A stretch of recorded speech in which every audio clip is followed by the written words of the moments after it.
Assalamualaikum warahmatullahi wabarakatuh. Waalaikumsalam warahmatullahi wabarakatuh. Innal hamdalillah nahmaduhu wa nasta'inuhu wa nastaghfiruh wa nastahdihi wa nastarshiduh wa nu'minu billahi wa la nusyriku bihi ahadan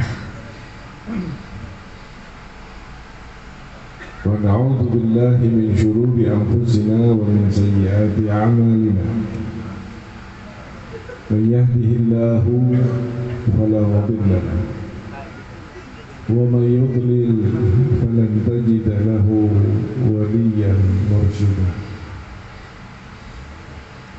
أشهد أن لا إله إلا الله وحده لا شريك له وأشهد أن سيدنا محمدا عبده ورسوله لا نبي بعده. اللهم فصل وسلم بأجل الصلوات وأجمعها وأزكى التحيات وأوسعها على سيدنا ومولانا محمد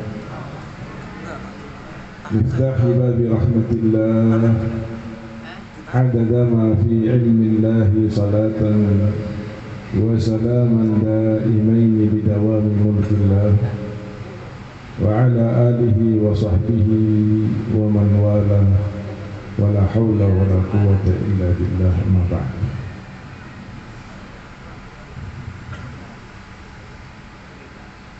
Guru-guru dan orang tua kami, para habaib, para kiai, para sepuh dan para imam khususiyah yang senantiasa kami harapkan barokah ilmu dan doanya, mudah-mudahan beliau semua dalam keadaan sehat walafiat dan barokah. Yang sama-sama kita hormati dan kita cintai Ibunda Hajah Maharani beserta seluruh putra dan putrinya berikut keluarga besarnya.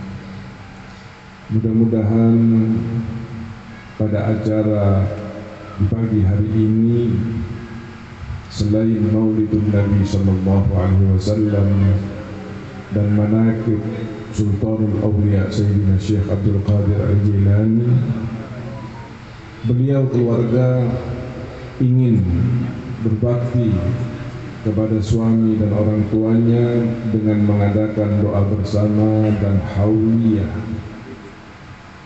agar almarhum wal maghfurlah Bapak Haji Salim Tahir Tarigan Bindah di alam barzakh sana, jika beliau almarhum mulia menjadi lebih mulia, jika beliau berada di dalam kenikmatan akan ditingkatkan kenikmatannya oleh Allah, dan jika beliau sedang mempertanggungjawabkan kesalahannya sebagai manusia.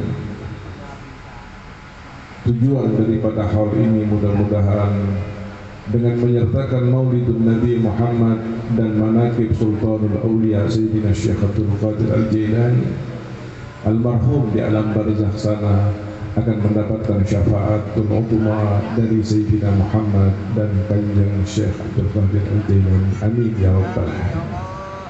Dan tidak hanya sampai di situ, mudah-mudahan apa yang didapati oleh almarhum di alam barzakh sana dengan wasilah majelis yang mulia pada pagi hari ini, Allah akan memberikan kesempurnaan barokah dan mengalirkan keberkahan yang beliau terima di alam barzakh ke alam dunia, yang tentunya kepada istri, putra, putri dan keluarga serta orang yang mencintainya. Amin ya rabbal alamin. Jemaah al-khidmah, bapak-bapak, ibu-ibu dan para hadirin yang saya cintai dan dimuliakan oleh Allah.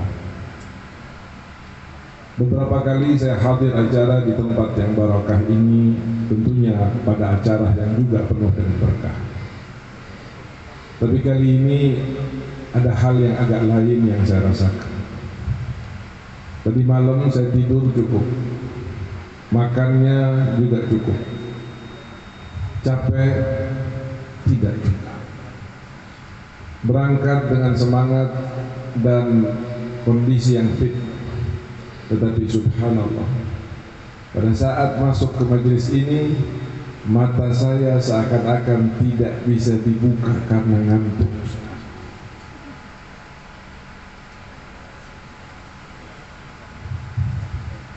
Saya tidak tahu apa jawabannya. Tetapi mudah-mudahan rasa kantuk ini sama seperti yang dikatakan oleh Allah di dalam Al-Quran, yang ditujukan kepada sahabat-sahabat Nabi pada saat mereka berjihad fisabilillah di perang Badar.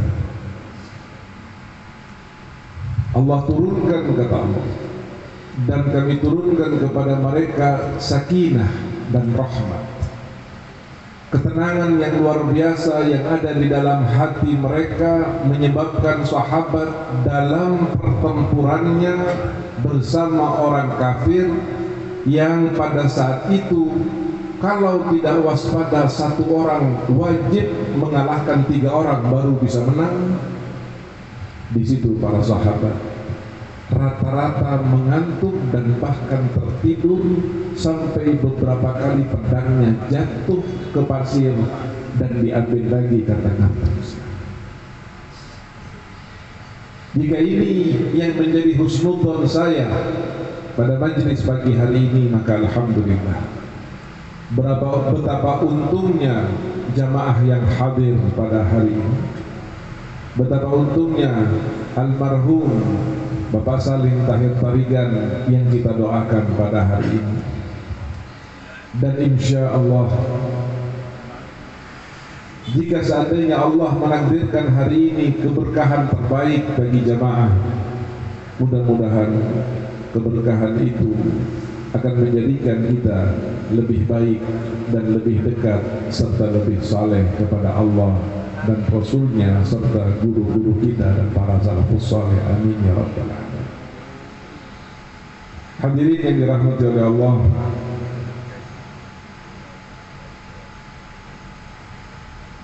mungkin usia dunia sudah semakin tua. Oleh karena itulah salah satu sebab kenapa pengajian Jamaah Al-Khidmah ini diadakan pengajian terus menerus oleh Hadratus Syekh Romo Yai Ahmad Asqaf.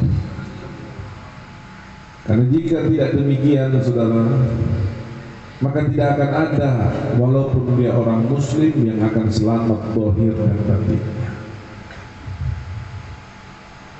Di masa ini sangat bahkan wajib setiap muslim memiliki ketajaman mata hati untuk melihat sesuatu.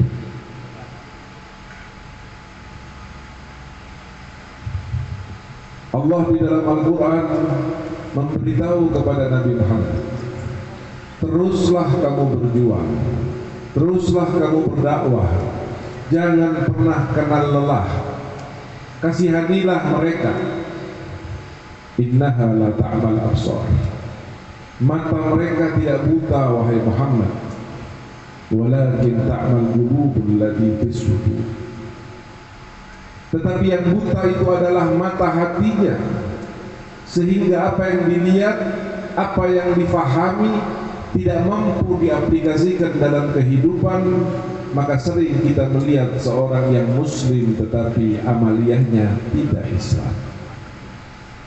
Sering kita melihat orang muslim tapi amanahnya tidak Islam, perkataannya tidak Islam, niatnya tidak Islam, etikatnya tidak Islam, sehingga kemudian muncul namanya istilah Islam KTP.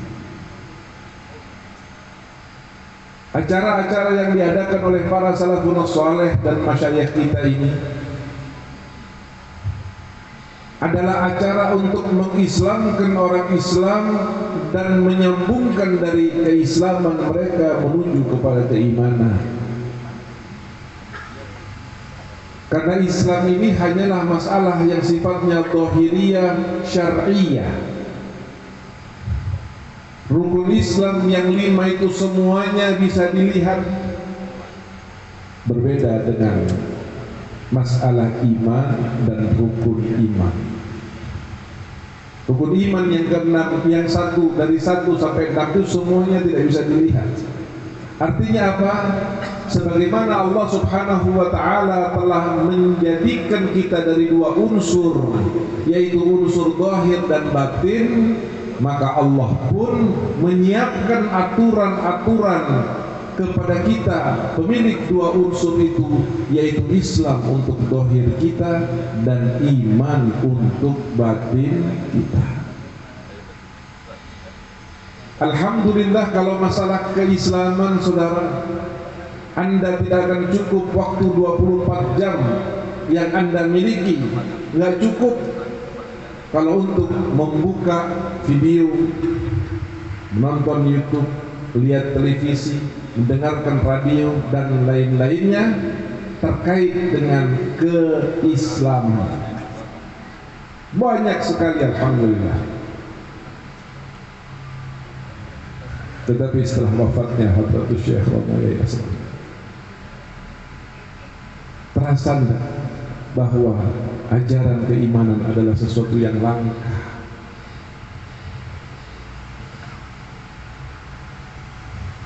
Apalagi jamaah aktif yang setiap acara menghadiri beliau. Tidak bisa dipungkiri lagi perbedaan saat kita datang, lalu duduk, lalu membaca, lalu berdoa, lalu mendengarkan telinga kita tausiah yang keluar dari hati dan menembus ke dalam hati kita.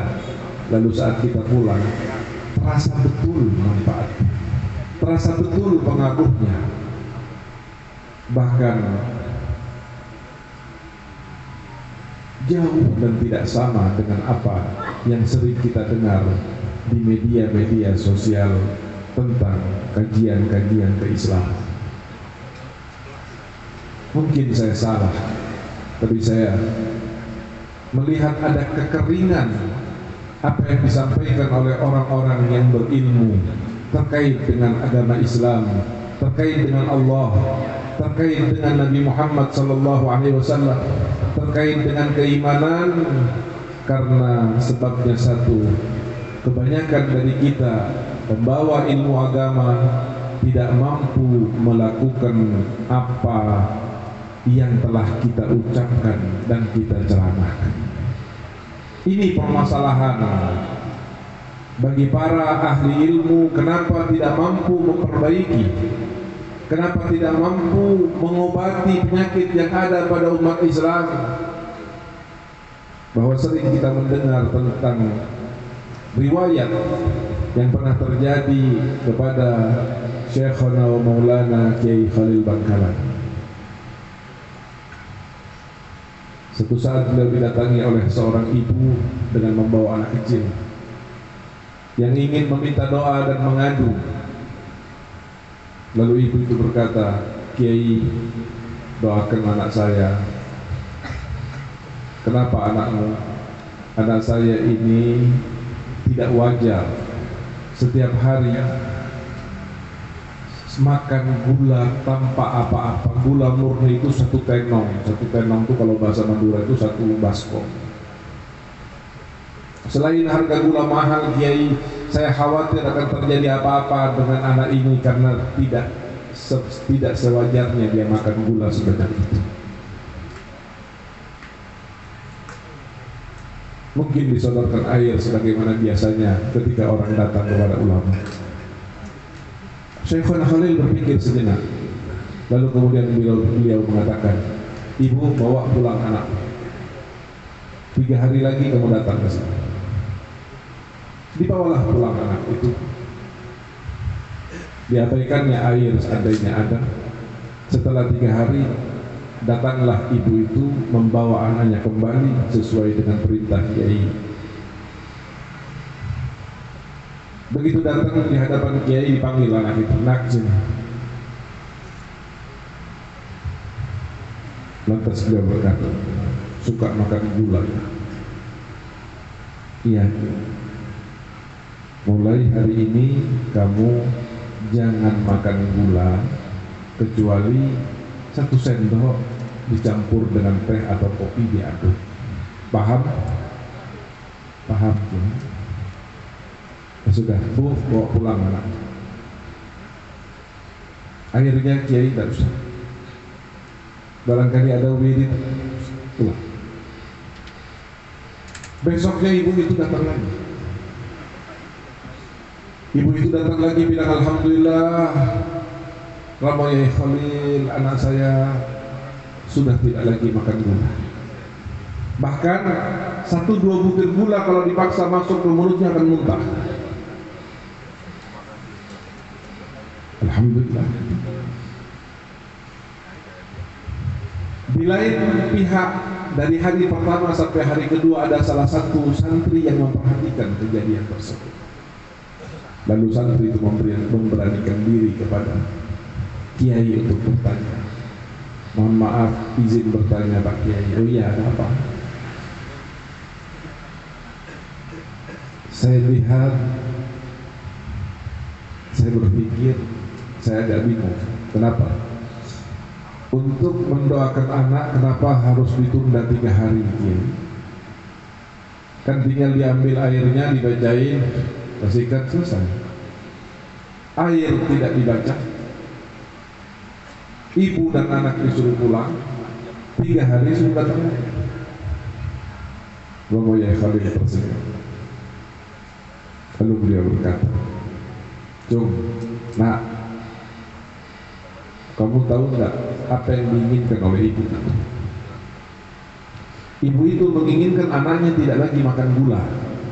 Lalu saya disuruh menasehati dan mendoakan. Ya. Tetapi poinnya dalam hal ini, kenapa saya suruh pulang? Karena saya masih makan gula. Saya Kiai Khalil ini masih makan gula ketika didatangi oleh orang meminta doa agar anaknya tidak lagi makan gula. Saya masih makan gula, minum tehnya pakai gula, makan singkongnya masih pakai gula, susunya masih pakai gula. Lalu saya berpikir, kalau seandainya saya mengerjakan sesuatu dan menasihati orang untuk tidak mengerjakan sesuatu yang sama, dari mana akan diijabah oleh Allah Subhanahu wa Ta'ala? Ini para ulama salafus saleh dulu. Tidak banyak doanya, tidak pandai ceramahnya, tetapi apa yang diucapkan oleh mulutnya, karena ma kharaja minal qalbi sadaqal qalba. Apa yang keluarnya dari hati maka akan masuk ke dalam hati.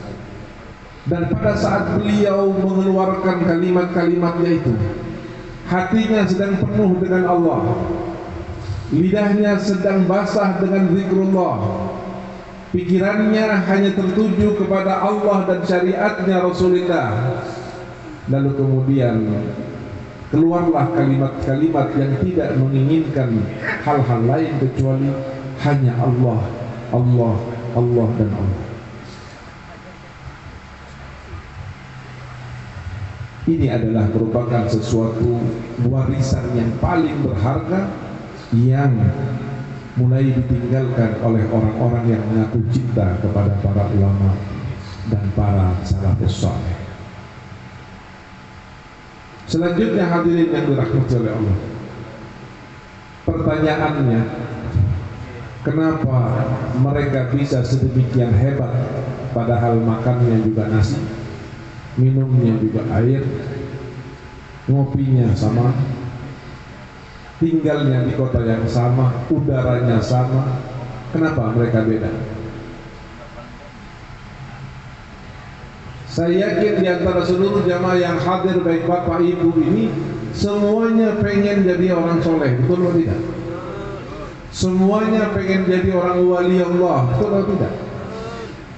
Semuanya menginginkan menjadi orang yang paling diperhatikan dan dicintai oleh almarhum Syekhana Romo Yai Ahmad Asrani, betul atau tidak?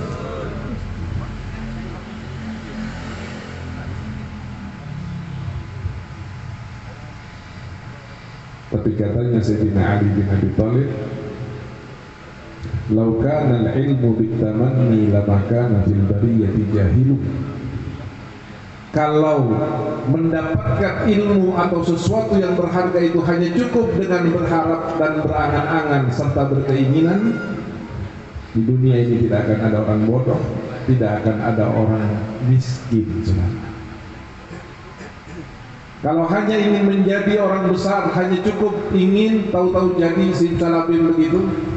Saya ingin jadi orang kaya, langsung tiba-tiba jadi. Nggak mungkin ada orang bodoh, tidak mungkin ada orang miskin. Apa artinya? Bahwa sesuatu yang mulia itu harus dan wajib diperjuangkan, dan perjuangan itu penuh dengan penderitaan. Kalau dalam masalah keduniaan mungkin antum sudah banyak yang tahu, tapi kalau masalah agama dan akhirat, coba lihat, dengar, ingat lagi apa yang baru saja kita baca dan lidah kita belum kering. Manaqibnya Sultanul Aulia Sayyidina Syekh Abdul Qadir Al-Jailani. Coba lihat, kita luar biasa menjadi orang yang bahir di Sultanul Aulia, orang yang bangga sekali dengan Sultanul Aulia Sayyidina Syekh Abdul Qadir Al-Jailani. Luar biasa bangganya kita. Tapi apakah hanya cukup dengan kebanggaan? Tidakkah ada keinginan di dalam hati kita untuk melihat apa yang dikerjakan oleh Sayyidina Syekh,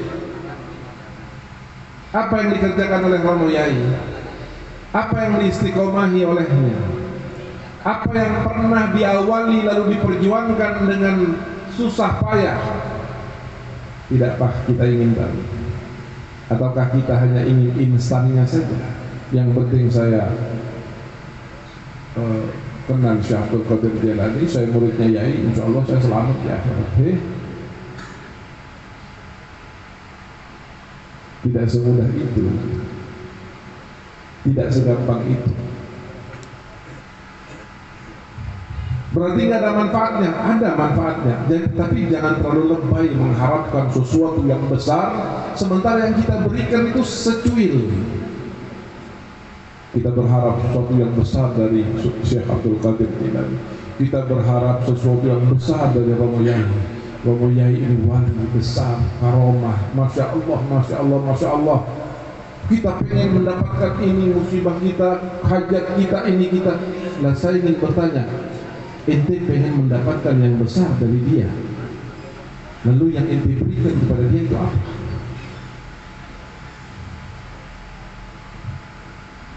Kalau Ramadan tadi kan mengatakan apa? Tidak ada makan siang gratis, betul tidak?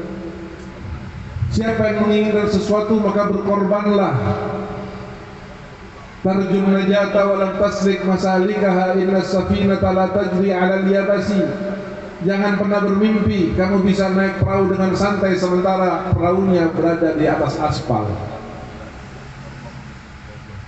Nggak bakal jalan kalau perahu ada di atas aspal.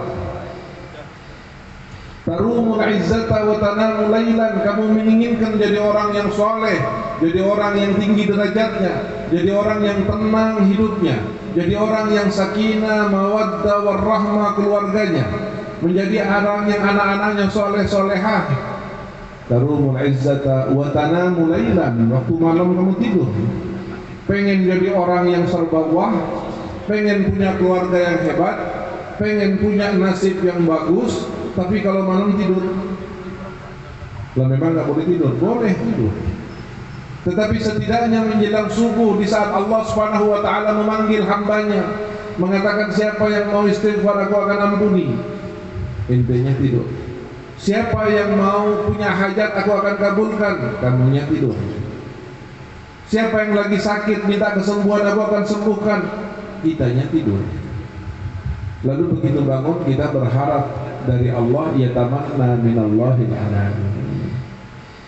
Hadirin yang dirahmati oleh Allah, dari mulai Nabi Muhammad sampai kepada Sultanul Aulia Sayyidina Syekh Abdul Qadir Al-Jailani, sampai kepada Romoyai Ahmad Asrari Al-Ishaqi, ada satu hal yang pasti bagi mereka. Satu hal yang pasti bagi mereka. Apa itu? Allah Subhanahu wa taala mengatakan di dalam Al-Qur'an, "Maka li mu'minin wa la mu'minatin idza qadallahu wa rasuluhu amran ay yakuna lahumul khiyaratu fi amrihi." Tidak pantas, tidak benar bagi orang mukmin laki-laki ataupun mukmin perempuan jika sudah ada ketentuan dari Allah Subhanahu wa taala lalu mereka punya pilihan di atas ketentuannya Allah. Jika Allah sudah menentukan sesuatu lalu dia punya pilihan lain, ini yang diperjuangkan oleh para salafun saleh. Sehingga di dalam tarekat, di dalam tasawuf ada istilah murid, dipakai, diadopsi oleh bahasa Indonesia jadi murid, ya. Murid itu orang yang menghendaki, artinya orang yang menginginkan. Di dalam suluk, murid itu adalah seorang yang bertemu dengan guru lalu berikrar untuk tidak menginginkan apapun yang bertentangan dengan keinginan gurunya. Loh, tadi kan katanya Allah, dengar, tidak akan mungkin seorang sampai kepada Nabi Muhammad terkecuali harus melewati seorang mursyid, wali mursyid. Anda jangan mimpi. Makanya walaupun alimnya seperti apa, Qur'annya seperti apa, kutub sahahnya seperti apa, kitab hadisnya seperti apa, kalau tidak memiliki guru yang menuntun dia batinnya untuk sampai kepada Nabi Muhammad SAW, kering ilmunya. Tetapi seorang yang jahil misalnya, seorang awam, dia bertemu dengan seorang guru yang makrifah kepada Allah Subhanahu wa taala, lalu kesungguhan hatinya menyebabkan dia meninggalkan semua yang diinginkan oleh hatinya yang tidak sesuai dengan keinginan gurunya, maka kebodohannya ini tidak akan menjadi penghalang untuk menjadikan dirinya ma'rifatillah subhanahu wa ta'ala. Bagaimana kita tahu seorang ulama besar yang menjadi guru dari pakar hadis yang namanya Abdullah bin Mubarak. Beliau bernama Syekh Abdul Aziz Ad-Dabbagh. Syekh Abdul Aziz Ad-Dabbagh ini adalah seorang yang dijadikan guru oleh muhaddits besar ini, ahli hadis ini, ketika Abdullah bin Mubarak memiliki sebuah permasalahan di dalam hadis, dia tidak bisa memecahkan. Padahal di kota itu beliau adalah ulama terbesar dan terbaik dan teralim dalam bidang ilmu hadis.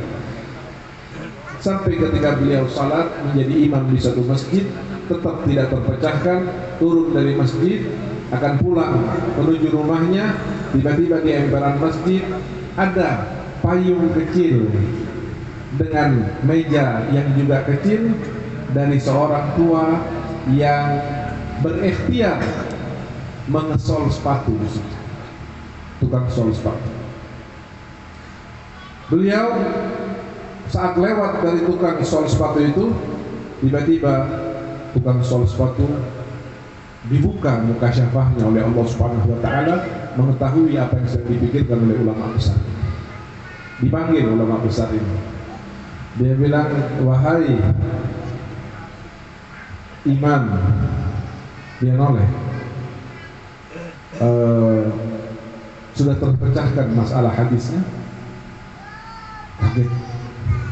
Kok bisa? Nah, dia bilang, "Memangnya saya punya masalah apa? Bukankah kamu sedang memikirkan satu permasalahan dalam hadis dan berhari-hari belum terpecahkan?" Dia bilang, "Benar ini." "Kok tahu?"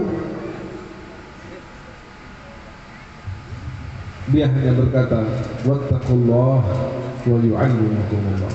Bertakwalah kamu kepada Allah, dan Allah sendiri yang akan mengajari kamu walaupun kamu tidak pernah duduk di bangku sekolah. Ibn Mubarak lalu mengatakan, kalau gitu apa jawaban permasalahan saya? Dia bilang, datanglah ke rumah saya, karena ilmu bukan diambil di jalanan. Dia tutup payungnya lalu pulang ke rumahnya, diikuti oleh ulama ahli hadis. Sampai masuk ke rumahnya, terdiam sebentar, lalu kemudian Ibn Mubarak mengeluarkan satu buku catatan hadis. Dia bilang, ini saya tidak tahu kedudukan hadisnya. Saya sudah musyawarah dengan para ulama, dalam jarh ta'dilnya ada satu orang yang majhul, begini. Saya pengen tahu ini derajat hadisnya seperti apa. Mana? Ini. Dia bilang, tunggu sebentar. Mau kemana? Mau masuk ke kamar saya. Saya akan bertanya kepada Rasulullah SAW. Buta huruf, nggak bisa baca, nggak bisa tulis beliau. Syekh Abdul Aziz Dabbagh ini wali Allah, tidak bisa baca, tidak bisa tulis, tetapi didatangi oleh seorang ulama yang bertanya tentang permasalahan yang sedang dihadapinya. Dia berkata, mana masalahnya? Tunggu, saya akan tanyakan kepada Rasulullah sebentar. Masuk ke dalam kamarnya. Ini bukan zaman Nabi, Rasul sudah ratusan tahun wafat. Beliau masuk ke dalam kamar, tidak lama beliau keluar. Beliau mengatakan, Rasulullah berkata, hadis ini begini.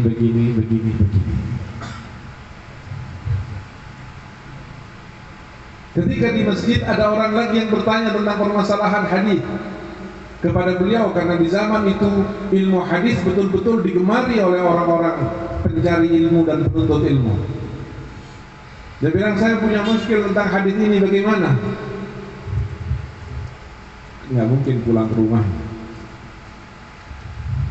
Dan wallahu alam tidak mungkin dia bertanya kepada Rasulullah di tengah terbukanya. Dia ambil kitabnya lalu dicium oleh beliau. Ini hadis sahih. Loh, kok tahu hadis sahih? Saya bisa.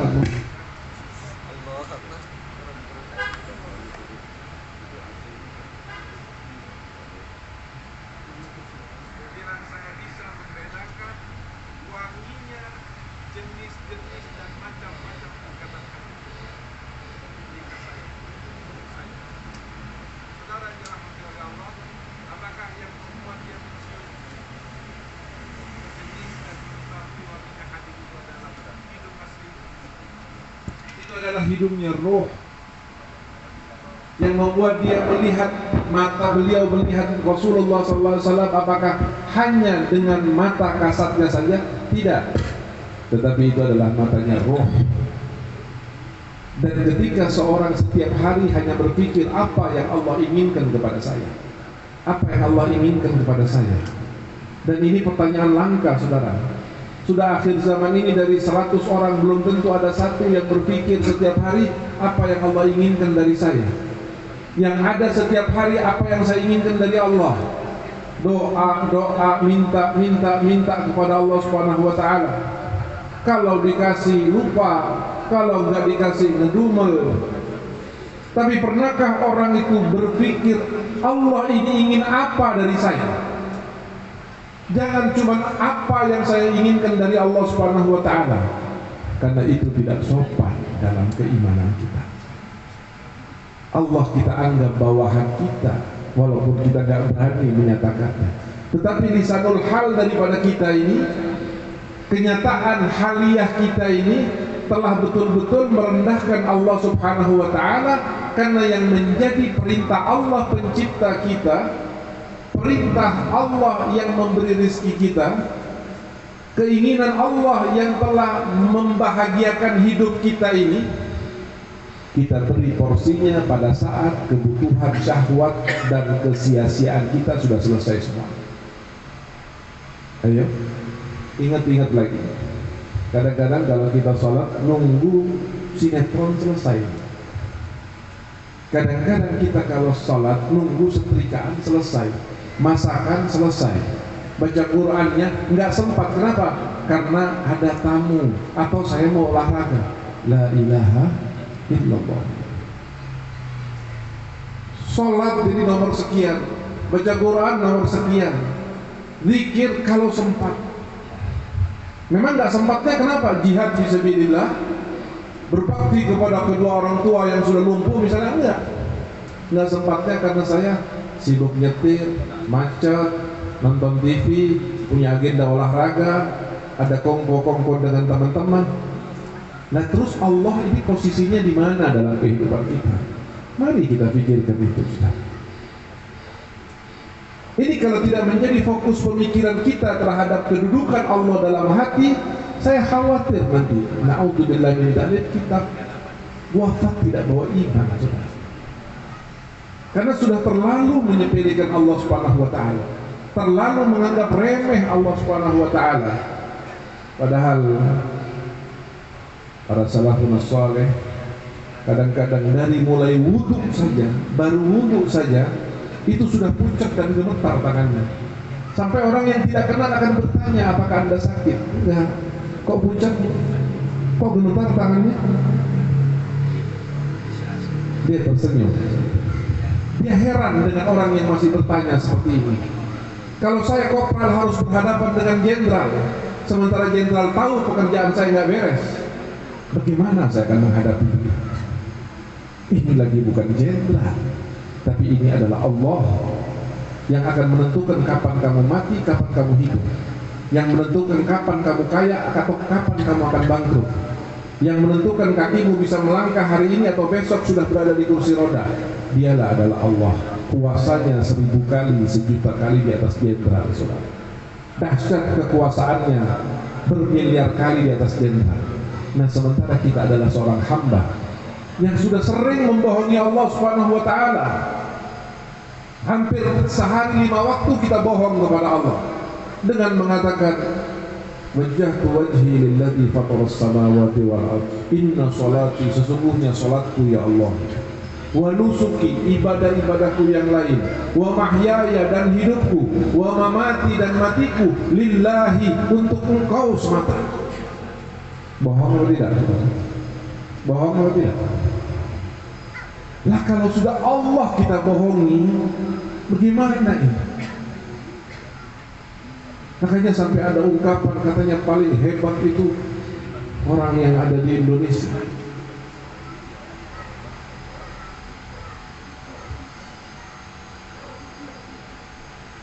Kalau orang yang tempat lain itu masih takut sama ini, takut sama itu. Kalau di Indonesia dapat jabatan disumpah pakai nama Quran, pakai nama Allah di atas Al-Quran. Allah tidak dia takuti. Kalau sudah Allah tidak ditakuti, Allah ditinggalkan, maka jangan dekati orang seperti itu. Jangan dijadikan teman orang yang dengan gampang meninggalkan dan meremehkan Allah. Karena jika Allah dia hianati, Allah dia sepelekan, kepada Allah terhadap janjinya dia tidak setia, apalagi kepada inti sebagai hanya sahabatnya saja.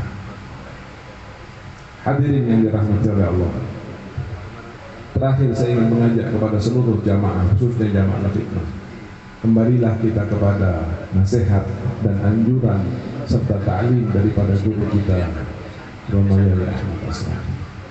Zikirnya seperti apa, sholawatnya seperti apa, tertib daripada auratnya seperti apa.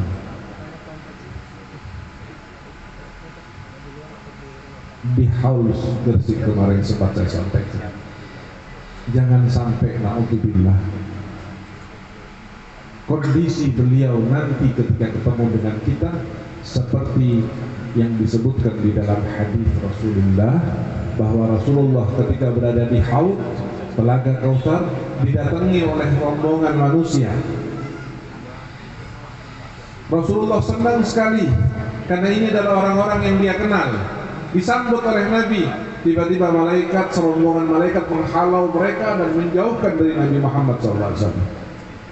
Rasulullah berkata, "Ya Rabbi, ya Allah, innahum ashabi Ya Allah, mereka ini adalah orang-orang yang kenal dengan saya, pernah duduk dengan saya, pernah berbicara dengan saya, pernah ini dan itu dengan saya. Kenapa dihalau? Mereka ini adalah kenalan-kenalan saya, ya Allah. Kata Allah, innaka la tadri ma ahdatsu ba'dak. Muhammad, kamu tidak detail tahu setelah kamu meninggal apa yang dilakukan oleh mereka. Kalau Rasulullah saja mengalami hal seperti ini, apalagi guru kita. Hati-hati, waspada, mawas diri, dan segera berbenah, agar kita menjadi orang yang ketika kita berdoa mudah-mudahan dikumpulkan dengan guru-guru kita, lalu Allah mengatakan kamu pantas berkumpul dengan gurumu, karena ketika gurumu sudah wafat, amaliyahnya, zikirnya, nasihatnya, bukunya, keluarganya, jamiyahnya tetap kamu pelihara, dan sekarang waktunya kamu berbahagia berkumpul dengan gurumu. Amin ya rabbal alamin. Ja'alana Allahu mimman yastami'una al-qawla wa yattabi'una ahsana. Ada satu hal lagi hadiah dari saya untuk semua yang hadir. Waktu saya berjalan dengan beliau entah tahun berapa, yang nyetir Satria, Mas Bapak Satria yang nyetir. Dari LIPI saya diajak oleh beliau untuk belanja di Kalibata Mall. Saya bertiga, saya, Bang Oyai, sama Pak Bapak Haji Satria. Di perjalanan itu, perjalanan pulang setelah dari mall, yang kisah di mallnya sudah saya ceritakan di Surabaya. Dalam hati saya juga heran kenapa seorang ulama besar seperti Yai kok masuk ke mall sih. Saya aja risih. Saya jalan dengan Pak Satria bawa kereta dorong. Waktu itu Yai tidak ada, nggak tahu kemana. Ternyata Yai itu ada di pojok sekali. Ada di pojok. Lalu kita keluar bersama-sama masuk mobil lagi. Beliau bilang, Habib ambil, bawa oleh-oleh buat keluarga, biar senang. Nanti kalau mau hadir majelis lagi, keluarganya akan ikhlas dan ridho. Saya ambil satu keranjang, pulang. Setelah saya pulang, saya tanya, Yai, jenengan sering masuk mall? Kata beliau, baru sekarang bareng sama Habib. Ada alasannya? Ada. Boleh saya tahu? Boleh. Satu, biar Habib pulang bawa oleh-oleh ke rumah. Dan yang lengkap enak itu biasanya ada di mall. Yang kedua, saya khawatir selama mall ini dibangun belum pernah ada orang yang berzikir kepada Allah di dalamnya. Makanya saya mohon maaf tadi tidak ikut keliling ngambil barang, karena saya menyendiri, saya bermunajat, berzikir kepada Allah, meminta ampun kepada Allah. Siapa yang pernah masuk ke sini sebelumnya mudah-mudahan diampuni oleh Allah, dan saya disaksikan oleh Allah sebagai orang yang berzikir di tempat yang tidak pernah atau jarang orang lain berzikir kepada Allah. Perjalanan pulang itu beliau menyampaikan satu riwayat hadis, tapi saya lupa. Baru kira-kira 2 tahun yang lalu, setelah belasan tahun, saya teringat terhadap riwayat itu dan mendapatkan di satu buku, dan ini kesempatan pertama saya sampaikan. Beliau menyebutkan tentang salawat yang ketika dibaca oleh seseorang maka dia akan diberi pahala seperti amalan ibadah seluruh penduduk bumi. Hebat atau tidak? Hanya 10 kali. Setiap satu kalinya 18 detik saja. 18 detik kali 10 berapa? 3 menit. Dengan 3 menit itu kita dicatat oleh Allah Subhanahu wa taala seperti orang yang memiliki pahala seluruh amalan penduduk bumi, terutama ibu-ibu yang sudah 40 tahun ke atas. Tolong dicatat dan dihafal lalu diistiqomahkan.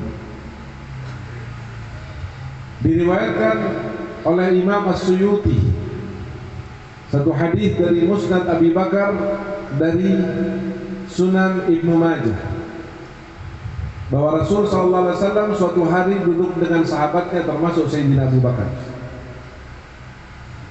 Lalu datanglah seseorang menghadap kepada Nabi SAW untuk menyampaikan sesuatu, dan setelah didudukkan oleh Nabi di sampingnya, Nabi Muhammad SAW ini luar biasa, akhlaknya luar biasa. Malu kita, apalagi yang mengaku cucunya lalu tidak punya akhlak seindah Nabi Muhammad, mengaku pewarisnya tidak punya akhlak seindah Nabi Muhammad. Gimana indahnya akhlak Nabi Muhammad? Satu, saya simpulkan dalam kejadian yang terjadi antara seorang yang baru masuk Islam dengan Nabi Muhammad. Ada satu orang masuk Islam, setelah masuk Islam duduk dengan Nabi, bicara, ngobrol.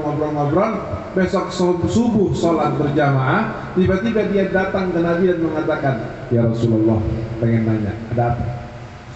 Kira-kira ada nggak orang yang lebih engkau cintai daripada aku? Paham? Orang ini nanya ke Nabi, Nabi, ada nggak orang yang dicintai oleh Nabi lebih dicintai dibanding dengan saya, dibanding dengan cintanya Nabi kepada saya? Ada nggak? Kata Nabi, ada. Kalau Abu Bakar kira-kira lebih dicintai atau saya yang lebih dicintai oleh engkau ya Rasul? Kata Rasul, Abu Bakar. Umar, Utsman, Ali. Saya lebih cinta kepada Ali dibanding dengan itu. Terus saya ini nomor berapa? Tidak peduli nomor berapa, yang penting saya itu cintai. Ente saya cintai. Artinya apa? Orang baru kenal sehari dengan Nabi, dia kemudian merasa dirinya orang yang paling dicintai dari sekian banyak orang yang dikenal oleh Nabi. Ini akhlak atau bukan? Akhlak. Ini adalah adab yang luar biasa. Tidak heran kalau Nabi SAW kemudian dikatakan, wa innaka la'ala khuluqin azim. Mudah-mudahan kita diberi oleh Allah anugerah beradab seperti adabnya para guru-guru kita, kalau tidak seperti tadi. Nabi berbicara dengan salah satu sahabat itu. Setelah selesai, sahabat ini kemudian pergi. Saat dia pergi, Rasul bilang kepada Abu Bakar, wahai Abu Bakar, inna hadzal rajul la yuktabu lahu kulla yawmin amala ahli al-ardh. Ini orang yang baru ngomong sama saya ini, yang itu tuh, itu tiap hari sama Allah dicatat punya pahala seperti amalan penduduk bumi semuanya.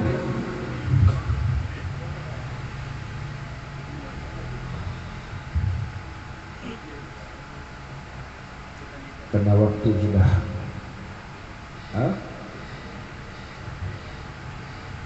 sudah waktunya ya Bu, insyaallah nanti kita lanjutkan kalau ada umur panjang di lain kali insyaallah. Lanjut apa terus? Bentar ya, kita selesaikan hadis. Kata Sayyidina Abu Bakar, bima dzalika ya Rasulullah? Kok bisa ya Rasul? Apa amalannya? Kata Rasul, setiap hari dia membaca salawat kepadaku 10 kali. Ya mungkin dalam hati Sayyidina Abu Bakar, saya juga 1000 kali lebih baca salawat. Nggak pernah dibilang oleh Nabi punya amalan. Ternyata salawat itu juga tergantung sangat terhadap siapa yang menciptakan dan bagaimana cara kita membaca. Seperti misalnya ada seorang yang bermimpi Rasul SAW bernama Ahmad Ali Ad-Dairabi. Ali Ad-Dairabi ulama besar. Dia mimpi Nabi karena dia setiap hari baca salawat 100.000. Sallallahu alaihi Nabi Muhammad. 100.000 tiap hari baca salawat. Satu malam dia mimpi Rasulullah. Jadi orang yang ahli baca salawat itu paling cepat bermimpi Nabi Muhammad SAW. Bahkan ada di masa yang sama ada satu ulama besar itu kalau pengajian luar biasa masjid Jami nggak cukup. Kalau ngaji kitab ulama-ulama yang ada di hadapannya, satu pagi dia nangis kepada Ali Ad-Dairabi mimpi, menceritakan mimpinya. Karena apa? Karena dia pada satu malam ulama besar ini tidur lalu bermimpi Nabi Muhammad SAW lagi berjalan akan melintasi di mana dia berdiri. Dia bersiap dengan PD-nya. Pasti saya ini akan dirangkul oleh Nabi, dipeluk karena saya ulama besar, saya punya pengajian, saya ngaji dan seterusnya. Subhanallah, Nabi jalan di depannya dia, noleh saja tidak, apalagi nyapa. Ini orang heran. Sampai diikuti Nabi Muhammad, dia bilang, ya Rasulullah, Assalamualaikum, ya Rasulullah. Dilihat oleh Nabi. Ya, Waalaikumsalam. Ada apa? Ya Rasul, saya fulan. Oh ya, terus kenapa?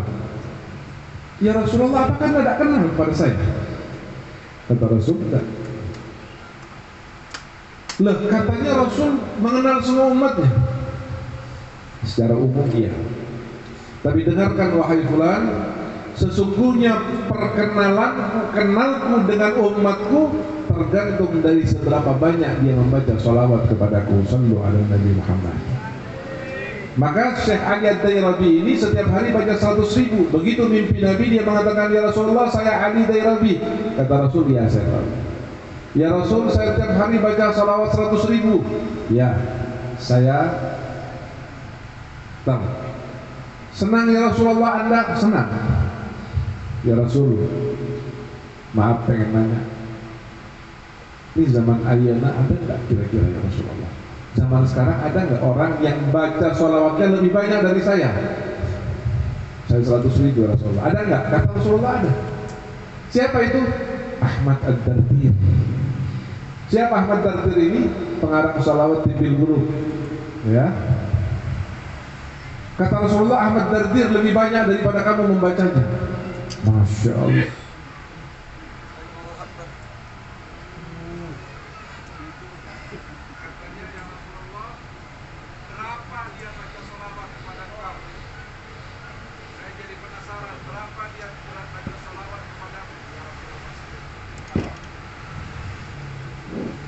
Berapa dia baca sholawat kepadamu ya Rasulullah tiap hari?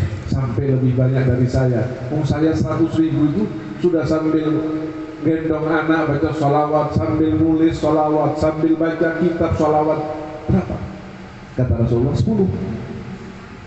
10 apa ya Rasulullah? 10 miliar apa? 10 apa? 10 kali. Lah saya 100 kali. 100.000 kali. Iya, 100.000-nya kamu lebih banyak pahalanya 10 kalinya Ahmad Ad-Dardir. Itulah kenapa salawat itu tergantung dari siapa yang menciptakannya, menciptakan redaksinya dan bagaimana pada saat kita membacanya. Dia bilang, apa ya Rasulullah salawatnya itu?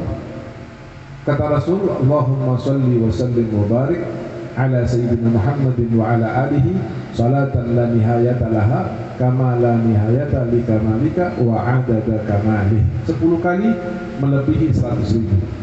Tapi yang akan saya sampaikan ini yang sama seperti amalan penduduk bumi semuanya, yang sholat, yang ngaji, yang zakat, yang sedekah, yang umrah, yang semua. Apa itu?